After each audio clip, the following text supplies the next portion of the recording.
বিধানসভা দিকেও নজর রাখতে হচ্ছে। মূল্য বৃদ্ধির প্রতিবাদে সুর চড়াচ্ছে বিজেপি। বিধানসভায় তুমুল বিক্ষোভ।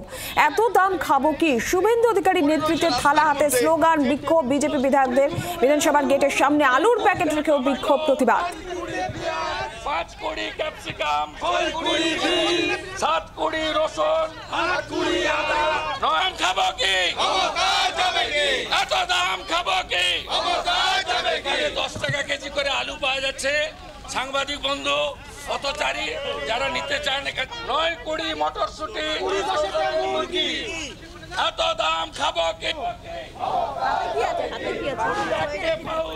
এই মুহূর্তে কি পরিস্থিতি আমরা আরো বিস্তারিতভাবে জানবো।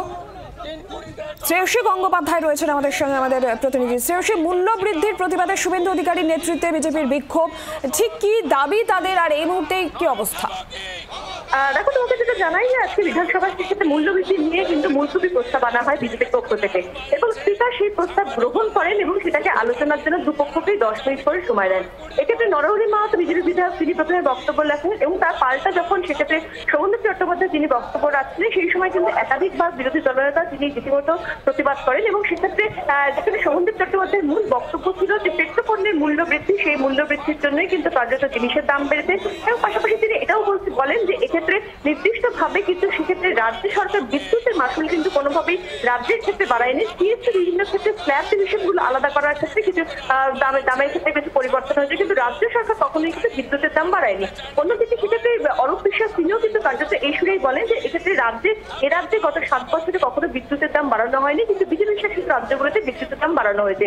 এই ক্ষেত্রে কিন্তু কার্যত রীতিমতো প্রতিবাদ করেন সেক্ষেত্রে বিরোধী দলনেতা। তার বক্তব্য ছিল যে রাজ্য সরকার পেট্রোপণ্যের উপর সেক্ষেত্রে 1 টাকা করে দাম বৃদ্ধি করেছে বা সেচ বৃদ্ধি করেছে। মানে সামগ্রিকভাবে এই গোটা বিষয়টা নিয়ে কিন্তু কার্যত রীতিমতো উত্তপ্ত হয়েছে বিধানসভার অধিবেশন, এবং যখন সৌমেন্দ্র চট্টোপাধ্যায়ের বক্তব্য শেষ হয় সেই সময় কিন্তু বিরোধী দল তারা রীতিমতো প্রতিবাদ শুরু করেন, এবং সেক্ষেত্রে হাতে তাদের ছিল সার্বফলের থালা, যেখানে লেখা আছে যে এত দাম খাবো কি।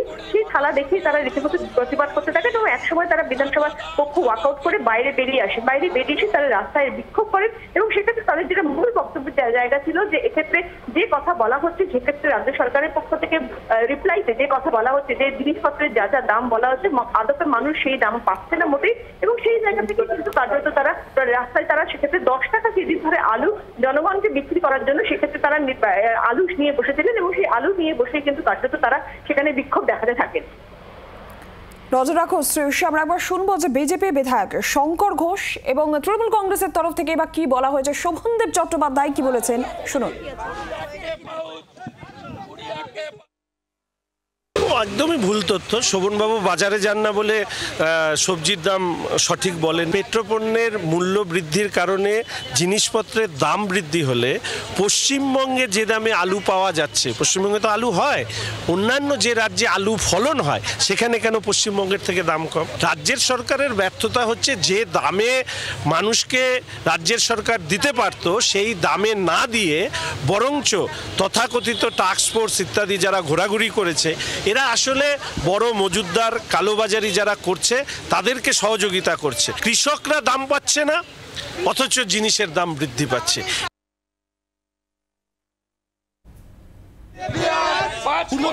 পণ্যের দাম কেন বাড়ে তো আপনারা বোঝেন যে অধিকাংশ জিনিস ট্রেনে আসে অথবা লরিতে আসে, তাদের দাম বাড়ছে বলে জিনিসের দাম বেড়ে যাচ্ছে। আজকে ধরুন সার আসছে, ট্রেনে আসছে, সেখান থেকে সেটা রেক পয়েন্ট থেকে যখন ডিলারের কাছে যাচ্ছে সেটা 20 মাইল 25 মাইল 50 মাইল দূরে, ন্যাচারালি জিনিসের দাম বেড়ে যাচ্ছে। এই জন্য আমরা দায়ী নই, কেন্দ্রীয় সরকার দায়ী। মুখ্যমন্ত্রী টাস্কফোর্স করে প্রতিদিন তাদেরকে মনিটরিং করে যেভাবে জিনিসের দাম কমিয়েছে, এটা নিশ্চিতভাবে বলতে পারি আমাদের আশেপাশের সব রাজ্যে আলু এই মুহূর্তে 50 টাকা। বাংলার আওয়াজ, বাঙালির আবেগ, জি 24 ঘন্টা।